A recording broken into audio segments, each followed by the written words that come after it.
Hello friends, आप सबका स्वागत है आज की इस वीडियो में। तो आज मैं आपको स्टिचिंग के कुछ ऐसे टिप्स बताऊंगी जिससे आपका सिलाई का काम बिल्कुल परफेक्ट हो जाएगा। तो आपका ज़्यादा टाइम ना लेते हुए हम शुरू करते हैं। तो सबसे पहले टिप में मैं आपको सीधी सिलाई लगाने का सबसे आसान तरीका बताऊंगी। ये बिगनर्स के लिए बहुत ही ज़रूरी टिप है क्योंकि उनको स्टार्टिंग में सीधी सिलाई लगाने में दिक्कत आती है। तो आपके पास ये सीधी वाली कोम तो होगी, है ना। इसको आपने इस तरीके से, या जो भी आपके पास सीधा अवेलेबल है, कोम है या फिर कोई स्केल है, उसको ना आपने जहाँ पे भी सिलाई लगानी है, जितनी भी गैप पे आपने सिलाई लगानी है, मान लो मुझे ना इस फैब्रिक के इधर वाली साइड में ये सीधी सिलाई लगानी है, तो मुझे अपने फैब्रिक को सीधा रखने के लिए ना कोम को यहाँ उतने ही गैप पे पेस्ट करना होगा। तो मैं कोम को ना टेप के साथ पेस्ट करूँगी। यहाँ पे मैं ये वाली टेप यूज़ कर रही हूँ। आपके पास जो भी टेप है ना, आप उसके साथ ऐसे कोम को यहाँ पे पेस्ट कर लीजिए, बिल्कुल सीधा सीधा।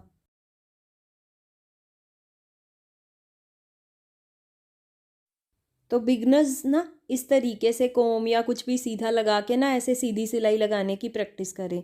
जब आपकी सीधी सिलाई आनी स्टार्ट हो जाए तब आपको इनकी कोई ज़रूरत नहीं पड़ेगी, कोम की या स्केल की, किसी की भी। तो ऐसे हमें अपने फैब्रिक को ना बिल्कुल कोम के साथ साथ सीधा रखना है। तो ये प्रैक्टिस के लिए बहुत ही यूज़फुल टिप है। तो ऐसे अपने कोम के साथ साथ फैब्रिक को बिल्कुल सीधा रखते हुए सिलाई लगानी है।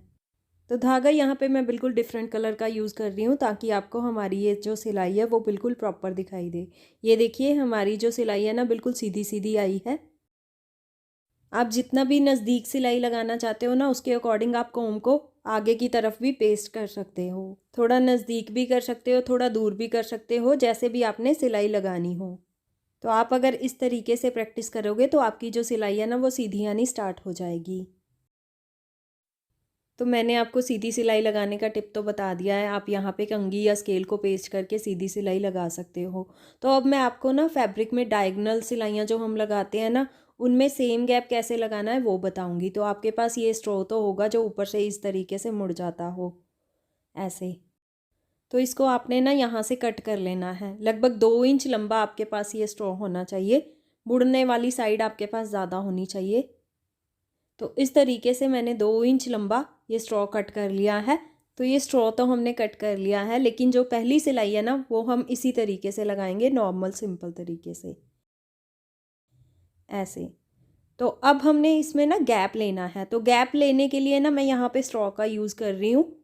तो स्ट्रॉ को ना हम इस तरीके से यहाँ से ऐसे मोड़ लेंगे, ऐसे घुमा लेंगे, और इसकी ये वाली साइड को ना ऐसे हम इस पैर में ना ऐसे ऐसे फंसा देंगे, और यहाँ पे स्ट्रो को इस तरीके से घुमा लेंगे।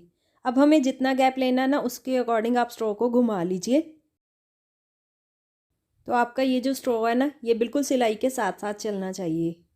इस तरीके से आपको ये सिलाई लगानी है। तो ये देखिए, ये सिलाई हमारी बिल्कुल सीधी सीधी आई है इसकी तरह। तो अब हमें ना स्ट्रॉ लगाते हुए ही बाकी सारी सिलाइयाँ लगा लेनी है। इसके साथ हमारा सेम गैप भी आएगा और सिलाई भी बिल्कुल सीधी सीधी आएगी। तो अगर आपको यहाँ पे क्रॉस में पिंटक्स लगानी है या क्रॉस में कोई भी डिज़ाइन रेडी करना है ना, तो अगर उसको आप ये स्ट्रॉ लगा के ऐसे रेडी करोगे तो आपका जो गैप है ना वो बिल्कुल सेम सेम आएगा।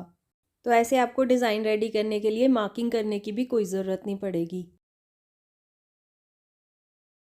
तो इस तरफ तो मैंने आपको सिलाइयाँ लगा के दिखा दी है बिल्कुल सेम गैप के साथ। तो अब मैं आपको ना इस साइड पे भी सिलाइयाँ लगा के दिखाती हूँ।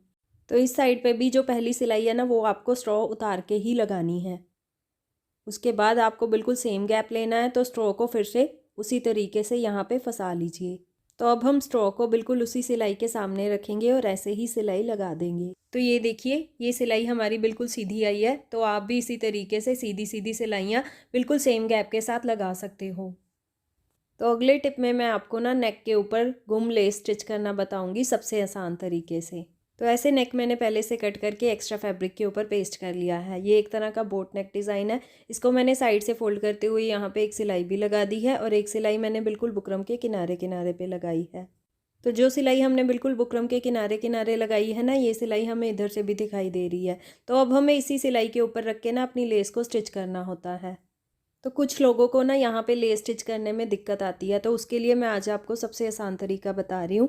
तो ये एक तरह की डबल टेप है, ये आसानी से मार्केट से मिल जाती है। इसे ना हम इस सिलाई के ऊपर पेस्ट कर लेंगे, और ये ट्रांसपेरेंट टेप है, इससे हमें अपनी सिलाई भी प्रॉपर दिखाई देगी। इस तरीके से हमें इसको ना गोल घुमाते हुए ऐसे पेस्ट कर लेना है अपनी सिलाई के बिल्कुल ऊपर ऊपर। तो ऐसे हमने टेप को ना अपनी सिलाई के ऊपर ऊपर पेस्ट कर लिया है। तो जैसे मैंने आपको बताया कि ये एक तरह की डबल टेप है, तो हम ऊपर वाले कागज़ को इस तरीके से निकाल देंगे। तो ऐसे हम ऊपर वाले पेपर को पूरी तरह से निकाल देंगे। तो इससे ना हमें अपनी जो नीचे वाली सिलाई है वो भी प्रॉपर दिखाई दे रही है। तो अब आप जो भी अपने नेक के ऊपर डिज़ाइन रेडी करना चाहते हो, लूप के साथ, पोटली बटन्स के साथ या ट्रायंगल्स के साथ, तो आप उनको ना इस टेप के ऊपर ऐसे पेस्ट कर सकते हो। तो मैं इस टेप के ऊपर ना ये वाली लेस पेस्ट कर रही हूँ, क्योंकि मुझे लेस के साथ अपना नेक डिज़ाइन रेडी करना है। तो लेस को ना हमने ऐसे सीधा रखना है और अपनी सिलाई के बिल्कुल ऊपर ऊपर इसे ऐसे पेस्ट कर लेना है, लेस की एक किनारी को दबाते हुए इस तरीके से। लेस की एक किनारी ना हम सिलाई के इधर वाली साइड में रखेंगे।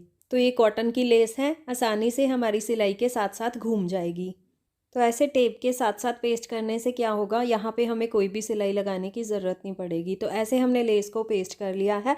अब हम इसे अपनी कुर्ती पे रख के स्टिच करेंगे। तो कुर्ती को सीधा करके रखेंगे और नेक को इसके ऊपर हम ऐसे उल्टा करके रखेंगे। सबसे पहले सेंटर में एक रफ स्टिच लगाएंगे, उसके बाद बिल्कुल बुकरम के किनारे किनारे सिलाई लगाएंगे।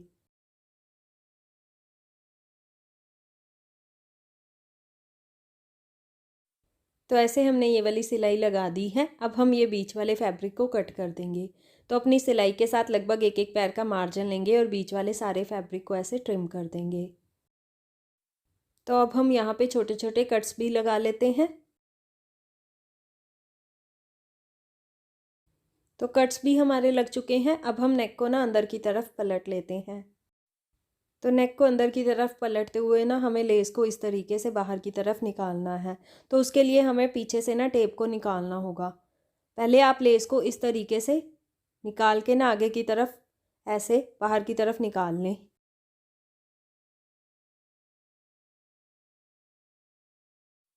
तो ऐसे हमने ना लेस को नेक के बाहर की तरफ निकाल लेना है। तो अब ये पेपर टेप है तो ये आसानी से फट जाएगी, इसीलिए हम इसको ना बिल्कुल नेक के किनारे किनारे से ऐसे निकाल देंगे। तो इस तरीके से ना हमें सारी टेप को नेक के पीछे से रिमूव कर देना है। तो ऐसे हमने टेप को पीछे से पूरी तरह से रिमूव कर दिया है और लेस हमारी इस तरीके से बाहर की तरफ आ गई है। तो अब अगर आप चाहो तो यहाँ पे किनारे की सिलाई भी लगा सकते हो। अगर यहाँ पे कोई सिलाई नहीं लगाना चाहते तो आप इसको प्रेस के साथ ऐसे भी बिठा सकते हो। तो ये देखिए कितनी आसानी से हमारी ये लेस नेक के ऊपर ऐसे स्टिच हो गई है। अगर आप इस तरीके से लेस स्टिच करोगे ना तो आपकी लेस में फिनिशिंग भी अच्छे से आएगी। और ये पीछे से भी ये देखिए गुम हो गई है और पीछे से भी देखिए कितनी अच्छी फिनिशिंग आई है। तो अब हम इसे यहाँ से तुरपाई करवा देंगे और ये लेस के साथ हमारा कितना ब्यूटीफुल डिज़ाइन तैयार हो जाएगा। तो नेक्स्ट टिप बहुत ही बेसिक है और बहुत ही यूज़फुल भी है। तो इस टिप में मैं आपको सुइयों के बारे में बताऊंगी कि मशीन में हम कौन कौन सी सुइयाँ यूज़ कर सकते हैं। तो सबसे पहले आती है 12 नंबर की सुई, जो वॉयल कॉटन पे, सिल्क पे, सिंथेटिक पे, हल्के कपड़ों के लिए यूज़ की जाती है। जो हल्के कपड़े होते हैं ना, लाइट वेट फैब्रिक होते हैं, उन पे आप 12 नंबर की सुई का यूज़ कर सकते हो। तो अगली जो सुई आती है वो आती है 14 नंबर की सुई। ये एक तरह की यूनिवर्सल सुई है, ये हर एक फैब्रिक पे यूज़ की जा सकती है। मैं ज़्यादातर 14 नंबर की सुई का ही यूज़ करती हूँ। तो 14 नंबर की सुई हम कॉटन पे, लिलन पे, सिल्क पे, जॉर्जेट पे, वेलवेट पे, हर तरह के फैब्रिक के ऊपर हम इसका यूज़ कर सकते हैं।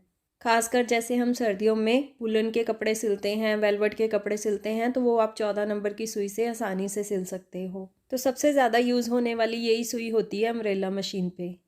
तो जो अगले टाइप की सुई आती है वो आती है 16 नंबर की सुई। ये जैसे कि लाइट डेनिम पे, लेदर पे, कैनवस पे आप यूज़ कर सकते हो आसानी से। हैवी डेनिम पे आप ये वाली सुई का यूज़ नहीं कर सकते, ये लाइट डेनिम पे ही यूज़ होती है। हैवी डेनिम जैसे कि मोटी जीन का फैब्रिक जो है ना, उस पर आपने 18 नंबर की सुई का यूज़ करना है। 16 नंबर की सुई उस पर नहीं चलेगी। वैसे आप 16 नंबर की सुई से होजरी फैब्रिक भी सिल सकते हो। अगर आपका फैब्रिक बहुत ज़्यादा मोटा है तो उसके लिए आप 18 नंबर की सुई का ही यूज़ करें। तो अगले टिप में मैं आपको शिनील के यानी कि वेलवेट के कपड़े के ऊपर आसानी से सिलाई लगाना बताऊंगी। कुछ लोग जैसे कि कहते हैं ना कि जब हम शिनील का या वेलवेट का कपड़ा सिलते हैं तो हमारा कपड़ा फट जाता है।